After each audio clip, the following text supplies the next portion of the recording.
Nitwa Ismael Mwanafunzi. Abantu benshi bakubwira ko uri umuntu mwiza kuko ntawe uhemukira, kandi nawe koko iyo urebye ubona nta muntu uhemukira. Ariko rimwe na rimwe ugira uburakari ukumva wakorera umuntu ikintu kimubabaza, rimwe na rimwe ukifata.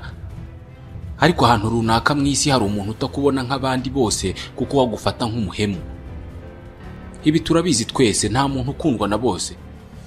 Umufilozofe akaba n'umwanditsi w'Umufaransa Jean-Jacques Rousseau we yavuze ko umuntu wese avuka ari mwiza, ahubwo isaturamo n'ibyo ahuriramo nayo bikaba ari byo bimugira mubi.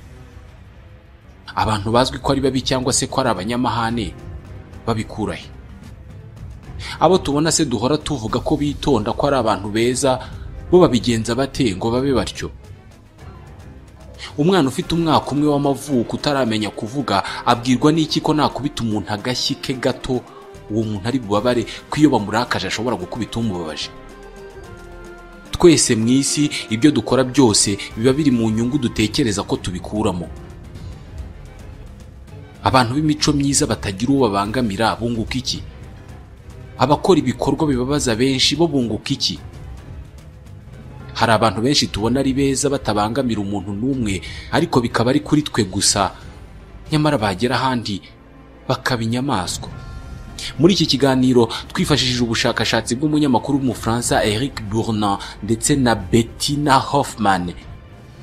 Turaganira ku nzira zose zishoboka mu buryo bw'ubuhanga zituma umuntu areka kuba umuntu ukundwa na benshi, udashaka kugira uwo ababaza, agahinduka umuntu utagira icyo abwiwe n'ububabare bw'abandi. Turaganira ku mitekerereze n'imikorere y'ubwonko bw'abantu bashimishwa no kwica abantu, psychopathe cyangwa se tueur en série. Turaganira ku mpamvu zishobora gutuma buri umwe muri twe ahinduka umunyamahane cyangwa umugome biturutse ku bubasha yahawe cyangwa se itegeko yahawe. Ubwonko bw'abantu bagira amahane butandukanira he n'ubw'abantu bivugwa ko bitonda cyangwa se n'ubw'ababita abanyamahane? Kubera iki hari abantu bamwe batabangamirwa no kwitwa ko ari babi cyangwa se ko ari abanyamahane? Haba hari itandukaniro rinini hagati y'isi tubamo uyu munsi n'isi yabaho yuzuye abantu beza batagira ikibi bifuriza umuntu uwo ari we wese. Tekereza isi yaba yuzuye abantu bahanahana urukundo basangira ibyo bafite, byaba byinshi cyangwa bike. Ko kurakara bikorwa n'ubwonko bw'umuntu, abantu bakorerwa ibibi ntibarakare cyangwa se ntibagire umujinya baba bateye bate? Hari impuguke mu by'ubuzima bwacu z'ikinyamakuru cyitwa WikiHow zivuga ko bimwe mu bintu bituma umubiri wacu uzamura amarangamutima y'uburakari mu gihe nta wakuvugishije, nta n'uwagukozeho, bishobora kuba ibintu bisanzwe utanakeka ko byarakaza umuntu cyangwa se bikamutera amahane.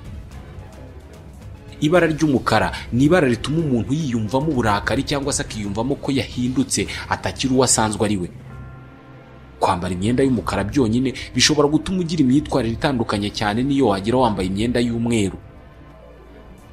Uko bahora berekana ibintu bibi byose bakabigaragarisha ibara ry'umukara, niko iri bara dukomeza kurifata nk'aho nta kintu cyiza ryahagararira. Kubera iyi mpamvu, kwambara imyambaro y'umukara cyangwa se kuba hari ahantu uhuriye n'iri bara byorohereza amarangamutima y'uburakari n'umujinya kukuzamukamo. Ibi bihuye nuko kubona ibara ry'iroza uhita utekereza ibintu byoroshye cyane ku buryo wakumva bitajyanye kubona nk'imashini y'ibigori cyangwa se ikindi kintu gikomeye cyane gifite ibara ry'iroza. Indi ngingo ishobora gutuma umuntu agira umutima mubi cyangwa se uburakari nta wamukozeho cyangwa se ngo amuvugishe ni ukwiyongera k'ubushyuhe cyangwa umubyigano w'abantu. Abantu benshi dushaka ubwisanzure ku buryo uhagaze ahantu abantu bakaza bakakwirunda iruhande bakwegereye bizamura uburakari, nyamara nta wagukozeho cyangwa se ngo akuvugishe. Professeur Laurent Berg, impuguke mu by'ubuzima bwo mu mutwe, yemeza ko indi ngingo ishobora gutuma amarangamutima y'uburakari azamuka mu muntu ari ugushyirwa mu mwanya wo gutegereza. Nko gutonda umurongo ahantu runaka bigafata iminota itateganijwe bizamura uburakari mu muntu, kabone niyo nta cyaba kimwihutisha. Professeur Laurent Berg yakoreye ubushakashatsi ku basore n'inkumi 50. Yateye intebe ahantu muri sare, asaba buri muntu mu bo yakoreragaho ubushakashatsi kujya haza umwe akicara kuri iyo ntebe nta kinyamakuru afite, nta radio, nta na telefone igendanwa, agategereza ko icyuma cyaraho kimubwira ngo yinjire mu cyumba cyari gihari. nk'uko dusanzwe tubigenza iyo dusaba serivisi mu biro runaka. Icyo cyuma cyangwa se iyo compteur yagaragazaga iminota isigaye ngo umuntu utegereje yinjire. Bigitangira icyo cyuma cyerekanaga iminota 5. Ukicara kuri iyo ntebe uzi ko hamara iminota 5, ariko uko wahamaraga umwanya iminota yo gutegereza yagendaga yiyongera bitewe n'uko umuntu wabanje muri icyo cyumba yabaga afite uburenganzira bwo kongerera abari hanze igihe cyo gutegereza. Mu cyumba harimo akuma wakandagaho iminota y'uri bugukurikira ikiyongera. Uko wakandaga rimwe ku minota ugukurikiye yahawe yo gutegereza hiyongeragaho 2, kandi iyo wakandaga rimwe baguhaga amafaranga 5 wabaga uyandikishije. Wakanda 2 bakaguha 4. Uko wakandaga kenshi ushaka gutinza abari hanze niko amafaranga yo kuguha yagendaga agabanuka. Icyavuye muri ubu bushakashatsi nuko 75% by'abantu bategereje iminota igeze kuri 11 bageze muri icyo cyumba bose bakandagura inshuro nyinshi kuri ya buto kugira ngo ababakurikiye barindire umwanya munini. Babikoze bazi neza ko uko babikora ariko batakaza amafaranga, ariko bakabikora kugira ngo bababaze ababakurikiye nyamara ntacyo babatwaye, gusa bakababaza kuko nabo bababaye. Igiteye amatsiko ni ukumenya guri ku mafaranga gahe wahemukira umuntu. Ku mafaranga 5 gutegereresha umuntu iminota 2 nta kibazo, birumvikana wabikora, ariko ku ifaranga rimwe nje ndumva bitangaje. Ukubona umuntu yiriza undi hanze kandi nawe bimaze kumubaho. Ababizi neza ko kurindira ntacyo ukora, nta kintu na kimwe wemerewe gukoresha kiguza mu minota 13 ari ikibazo, ariko kuko ari undi muntu bigomba kuba hatari wowe nta kibazo. Ni Dr Samuel Bendahane, umuhanga mu myitwarire y'abantu. Ibi bisobanura impamvu umuntu ashobora kugirira undi nabi bitewe n'uko nawe yagiriwe nabi nyamara uwabikorera atari we wamugiriye nabi. Uruhererekane tubona muri ubu bushakashatsi rugaragaza ko mu buzima umuntu wakugiriye nabi udashobora kumubona ngo umwishyure uba ushobora guhemukira undi muntu. Niba wababaye uba ushaka kubabaza undi muntu udafite aho ahuriye n'ububabare bwawe, ariko akaba agiye kubabazwa nawe nyuma akajya kubabaza abandi, bivuze ko umuntu uhemukiwe nawe ahemukira undi n'undi agahemukira undi gutyo gutyo. Iyi ngingo isa nigaragaza ko ubuhemu buhererekanywa ku buryo uguhemukiye uyu munsi ashobora kuba bikomora ku muntu wigeze guhemuka mu myaka 100 ishize, bikaba uruhererekane abantu bagenda bahemukirana kugeza ubwo bigera ku muntu w'uyu munsi nawe wumva akwiye guhemuka no kugira umutima mubi. Ibi nanone byumvikanisha impamvu umuntu abaho nta wavugisha n'uwavugishije akamuvugisha nabi bitewe n'uko akiri umwana yagize ibibazo byo kwangwa no guhabwa akato, nyamara abo yitura ibyo byose nta n'umwe wari uhari bamukorera ibyo. Iyi ngingo y'inkomoko y'ubuhemu bw'abantu ku bandi yakozweho ubushakashatsi bwinshi. Abashakashatsi bo muri kaminuza ya Grenoble mu Bufaransa bashyize abasore mu cyumba ahantu babasaba gukina umukino wo mu mavideo w'isiganwa ry'amamodoka usaba gukoresha ibitekerezo byinshi, maze bafata n'irindi tsinda ry'abasore barishyira mu kindi cyumba babasaba gukina umukino wa video ariko wo kurashisha imbunda. Buri tsinda ryakinaga iminota 20 buri munsi mu minsi 3. Nyuma yaho buri wese wakinnye muri iyo mikino bamushyiraga mu cyumba bakamwereka radio, bakamubwira ko mu kindi cyumba hari umuntu wambaye ama écouteurs, bakamusaba kumugenera ingano y'ijwi ry'umuziki yumva cyangwa se volume. Icyavuyemo nuko abakinnye umukino wo gusiganwa ku mamodoka bagiye bazamura ijwi riringaniye ry'iyo radio ku buryo abo mu kindi cyumba bafite écouteurs mu matwi bumvaga umuziki usanzwe, nyamara abakinnye umukino wo kurasana baberekaga radio bakababwira ngo bazamure volume y'umuziki abambaye ama écouteurs bagomba kumva, bagahita bashyira iyo volume ku rugero rwa nyuma ku buryo wambaye écouteurs yumvaga umuziki amatwi adashobora kwihanganira. Birahagije gusa ngo umuntu yiyumve nk'umurwanyi kugira ngo hagire urugero runaka rw'impuhwe yari asanganywe rumusohokamo. Ibi byumvikanisha uburyo hari abana bareba filime zirimo abarwana nyuma yo kuzireba nabo bakarwana kuko baba bamaze kwishyira mu mwanya w'abarwanyi. Ibi binasobanura impamvu umuntu mubi muri filime wica abantu cyangwa se uhemukira abandi twebwe abareba filime tumugirira urwango, nyamara mu buzima busanzwe adakora ibyo yakoze muri filime. Kimwe nuko dukunda umuntu ufasha abandi muri filime buri wese akamukunda kabone niyo yaba ari umunyamahane mu buzima busanzwe. Urwango cyangwa ibikorwa by'ubuhemu bishobora guturuka mu byo twirirwamo cyangwa se ibyo tumaramo igihe kinini. imwe mu ngingo nyamukuru zishobora gutuma umuntu aba mubi kandi yari umuntu mwiza ku bantu ni uguhabwa ububasha bwo gufata ibyemezo. Twese batubwira ko iyo umuntu afite ububasha cyangwa se ubutegetsi aba yemerewe gutanga ibihano kuko ububasha buba buri mu biganza bye kandi ko ubutegetsi ari nacyo buvuze. Abashakashatsi bafashe itsinda ry'abantu bahisemo ntacyo bagendeyeho, bababwira ko bahawe ububasha bwo kubaza ibibazo birebana n'ubumenyi bw'isi irindi tsinda ry'abantu, kandi utasubije igisubizo cya nyacyo yagombaga gutanga agategekwa gushyira ikiganza cye mu mazi akonje cyane arimo urubura. Abari bahawe ububasha nyuma bavuze ko bashimishwaga no gutanga ibihano kuko babifitiye ububasha. Bisa naho ububasha bw'umuntu bugaragazwa no gutanga ibihano cyangwa se gutuma runaka akora icyo atashakaga ariko wowe ukaba ugishaka kandi akaba adafite amahitamo. Twirevye by'ukuri numvaga nkunze kumubabaza kuko yari yaje asanga ambwira ko adakunda ibintu bikonje cyane, byongeye kuko ari ikintu ngiye ubwanjye nanjye nanga, kuko nirinda ahantu hakonje nkaba ntakunda ibintu nk'amapisine cyangwa urubura. Numvaga binshimishije kuko buri gihe uko yakuraga ikiganza muri ayo mazi nahitaga niyumvisha ko namubabaje, nkumva atari ikintu cyiza ariko bikanshimisha. Uyu yitwa Catherine, ni umwe mu bakoreweho ubwo bushakashatsi. Mu cyiciro gikurikiyeho muri ubu bushakashatsi abantu babazaga ibibazo bari bipfutse, uwo babazaga atababonaga mu maso no ku bindi bice by'umubiri. Aha noneho n'abari birinze gutanga ibihano mu mukino wa mbere bose batangiye kujya bategeka abo babazaga ibibazo gushyira ibiganza byabo mu mazi arimo urubura. Bisa naho abantu bagirira abandi neza ngo bababone. Ça sera peut-être plus simple d'être méchante quand je suis masquée. Parce que kuri njye byoroshye kuba mubi mu gihe ntagaragara, kuko iyo ntagaragara nibwo niyumva mu mwanya wo kuba ari njye mukuru kuwongenera ibihano. Ni ukuvuga ko muri icyo gihe mba nshobora kuba umugome kuko uwo ndimo guhana ataba ari bumenye nyuma yo gutandukana. Ndatekereza ko ntari kubikora gutyo iyo nza kuba ntipfutse mu isura, kandi nabonaga mask ari nziza kuko nabaga ameze nk'abaringa, narabikunze cyane. Ni ukuvuga ko bibaye ngombwa ko abantu batakubona ushobora gukora ibikorwa by'ubuhemu ubu ngubu utakora. Iyi ngingo ishimangira ko byinshi mu byiza dukora tubikora kubera inyungu runaka. Twirinda gutongana n'abantu ngo bitazatugaruka, ntabwo ari uko dufite umutima mwiza. Umuntu abaye ahemuka ntibigire inkurikizi, ubuhemu bwakwiyongera cyane. Bigaragarira cyane mu ikoranabuhanga.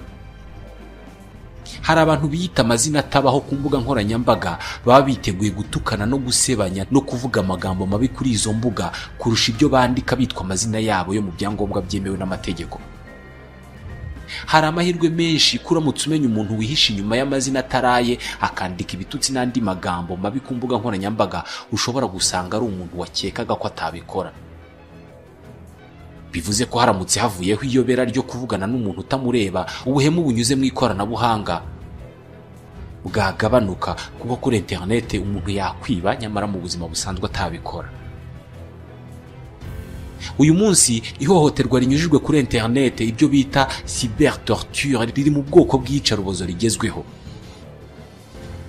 Professeur Laurent Berg, impuguke mu by'ubuzima bwo mu mutwe, azi neza impamvu byoroshye guhemukira umuntu utakubona.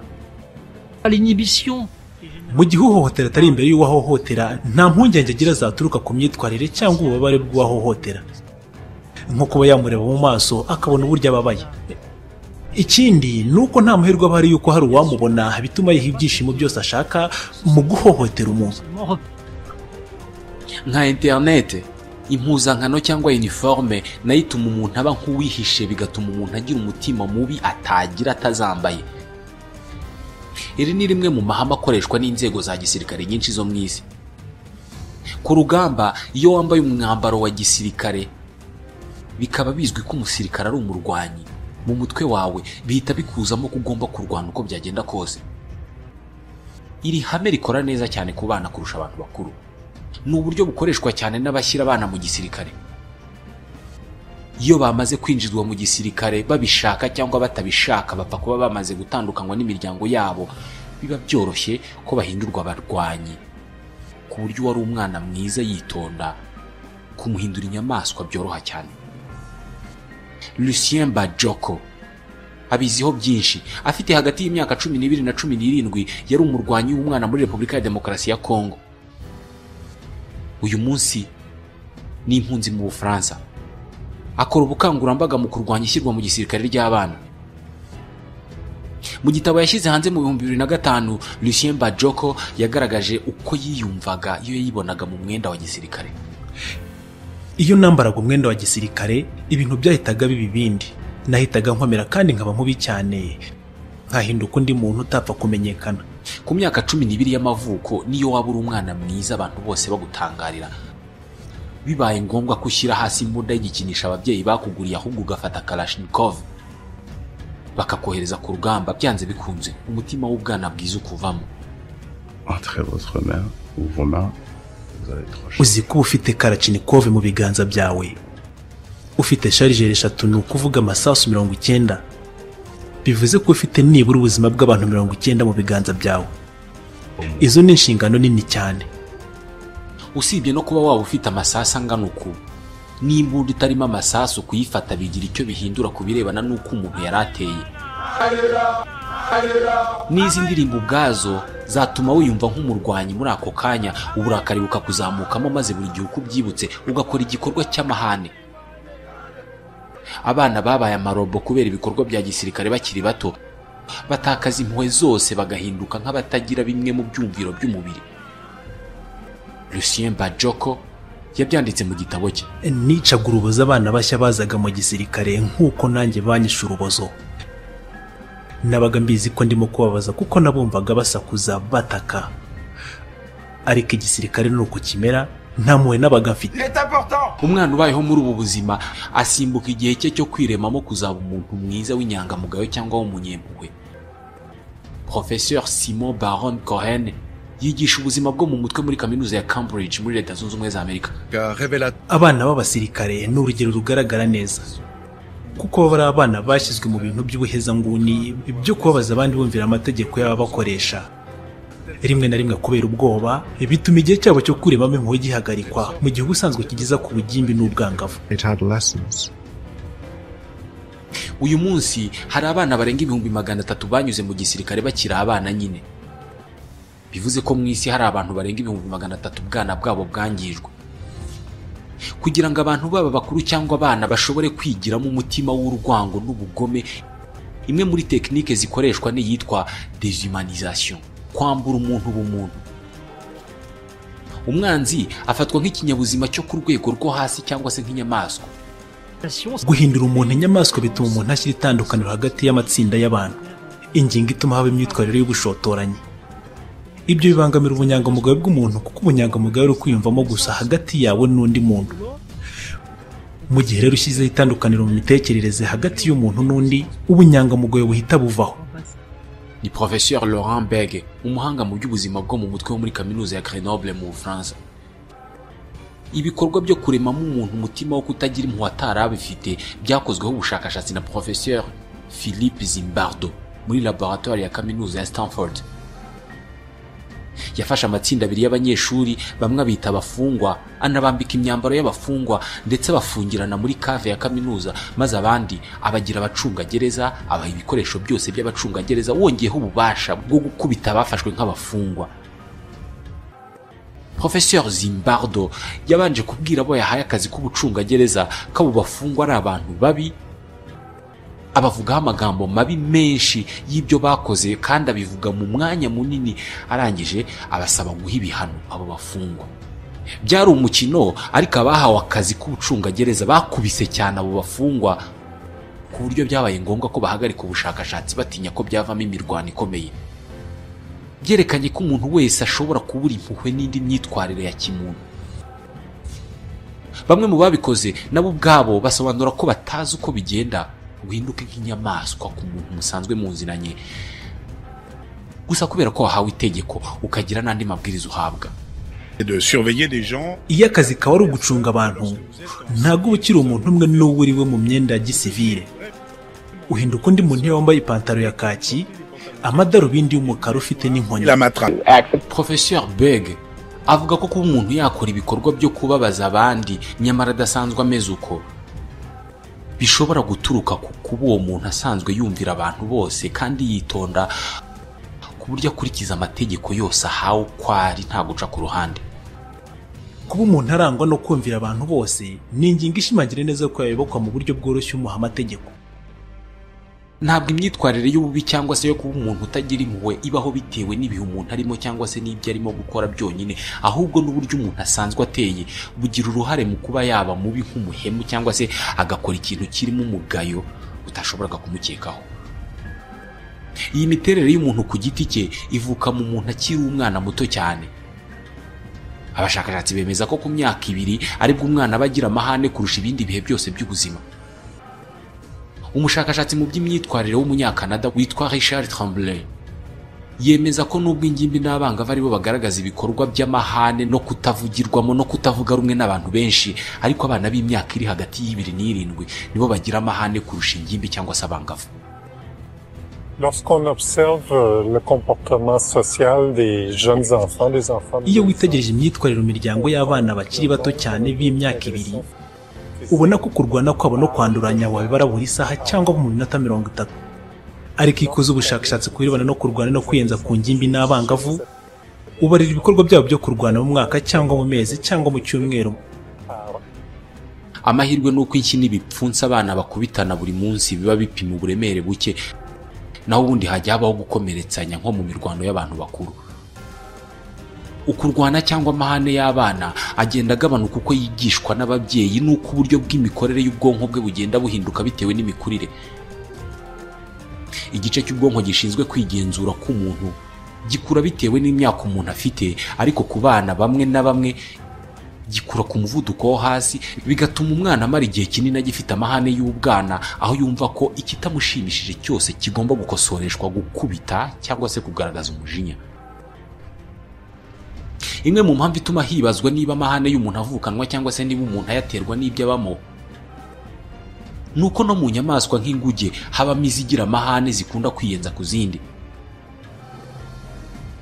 Babyarabizi inguge ari bo twe, kwihangana kwacu no kumva dukunze abantu bigenda bihinduka umuntu ku wundi. Bamwe muri twe iyo babonye umuntu urira nabo bumva bagiye kurira, abandi nta kintu bibabwira. Iyi myitwarire ishobora guturuka ku byakoze ku bwonko bwacu cyangwa se bikaba ariko twitereye byonyine.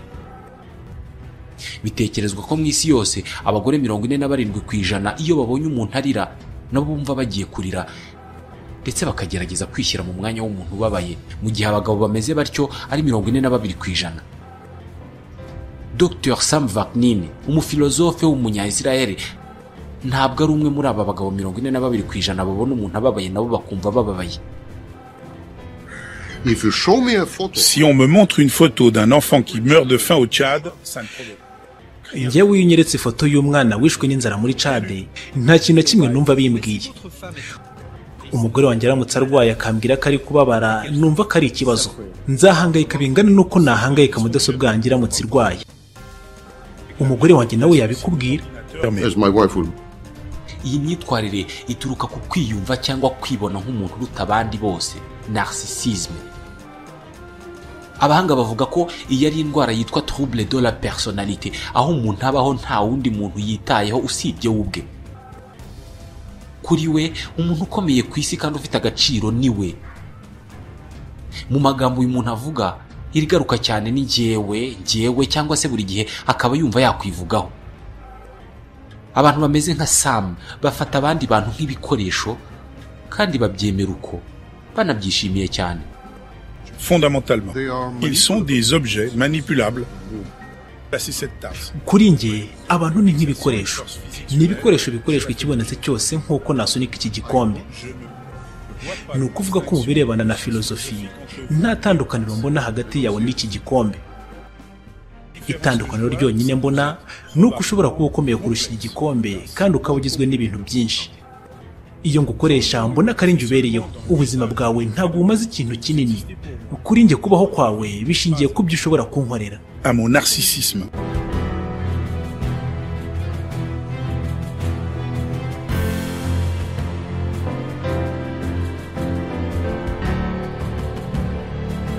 Mu gitabo yise Le maléfique amour de soi, Sam Vaknin ahuza narcissisme cyangwa se kwiyemera n'icyitwa psychopathy, igisa n'uburwayi bwo mu mutwe bwo kwica abantu abuzi n'abo utazi badafite icyo bagutwaye. Narcissisme cyangwa se kwiyemera cyane umuntu akumva ko ari we muntu abandi atari abantu, iyo bigeze ku rwego rwo hejuru cyane niho havamo ibyo bita psychopathy, uburwayi bwo gushaka kwica abantu kumva bigushimishije.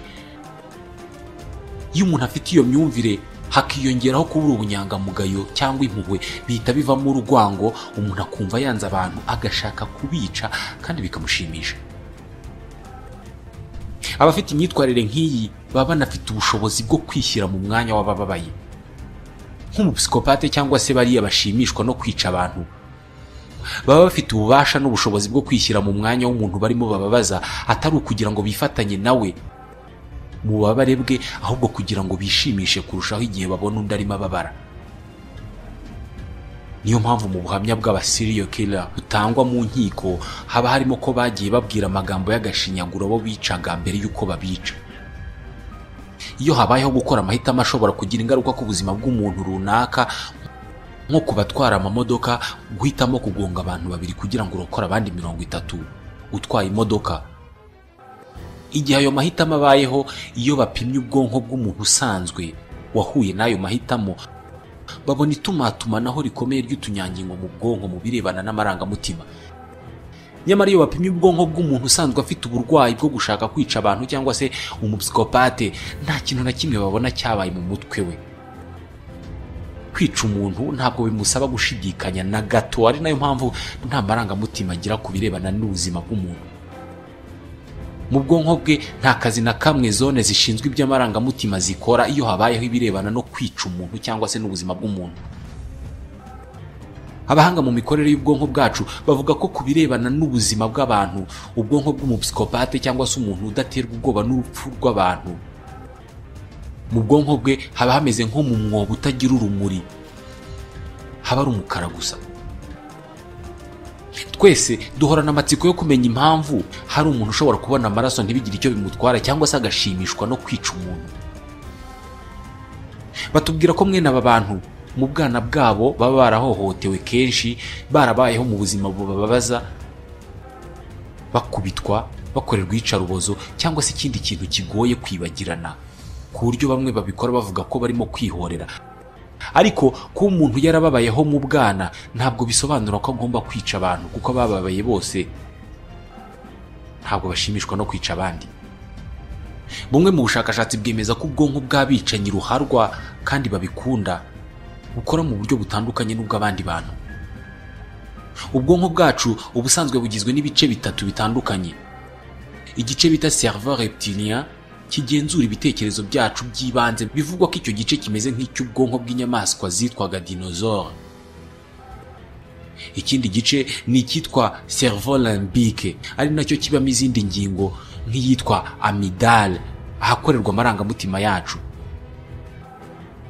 Ni igice kimeze nk'ikizindi nyamaswa zose z'inyamabere. Hanyuma igice cya gatatu cyitwa cerveau cortical, ni igice gikomeye cyane ku muntu. Iki ni igice gifatirwamo ibyemezo ku bintu byose dutekereza. Mu gutekereza ku kintu runaka, ibi bice byose birakorana, buri kimwe kigakora akazi kacyo, maze umwanzuro wa nyuma ugafatwa.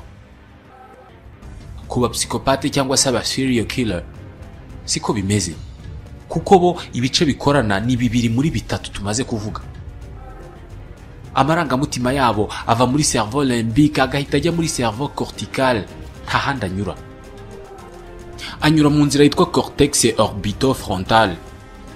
Ubusanzwe ni inzira ijyana amarangamutima mu bice 3 by'ubwonko, ariko hano iyajyana mu bice 2 gusa. Byumvikana ko muri cerveau reptilien nta marangamutima ageramo ku serial killer. Ikindi bivugwa ko igice cyitwa amygdale ku bantu nk'aba kiba ari gitoho 18% ugereranije n'abandi bantu basanzwe. Iyi niyo mpamvu abakunda kwica abantu cyangwa se abashimishwa no kwica abantu badatekereza cyane iyo haje amahitamo arimo kwica umuntu. Usibye imiterere n'imikorere y'ubwonko itandukana hagati y'abantu basanzwe n'abapsikopate cyangwa se abicanyi ruharwa, aba inzungano zabo zitanga umusemburo mwinshi wa testosterone ni umusemburo w'abagabo utuma umuntu yumva ari umugabo, kandi ni n'umusemburo wongera akanyabugabo mu gufata ibyemezo runaka. Iyi niyo mpamvu benshi mu baserial killer cyangwa se bamwe bica abantu benshi bumva bibashimishije baba ari abagabo. Aba kandi imibiri yabo ikora umusemburo muke wa cortisol. Ni umusemburo ugenga ibirebana n'ubwoba. Tugira ubwoba bwinshi kuko umubiri wacu utanga cortisol nyinshi. Tubonye cortisol nke nta bwoba twagira. Uyu musemburo ushobora gucibwa intege n'ibiyobyabwenge, niyo mpamvu umusinzi atapfa kugira ubwoba bw'imodoka imuturutse imbere kandi ahagaze hagati mu muhanda. Hari n'ubushakashatsi bwinshi bugaragaza ko abapsikopate bagira akanyangingo kitwa MAOA. Ni akanyangingo kitwa ak'indwanyi kuko umuntu ugafite akunda intambara cyane. Icyaba kibitera cyose, psikopati cyangwa se ubugome bwo gukunda kwica abantu bugirwa n'umuntu umwe mu bantu 100 mu isi yose. Professeur Simon Baron Cohen wo muri kaminuza ya Cambridge wavuga ko abapsikopate atari abica abantu gusa, ahubwo mu bantu abari bo bose mu isi habamo abateye gutya, ariko buri gihe siko bica abantu, ahubwo bashobora gukora ibindi bikorwa bitari ibya kimuntu ariko ntawe bishe, kandi byose bigaturuka ku kwikunda ku rwego rwo hejuru cyane. Nahansoreje iki kiganiro.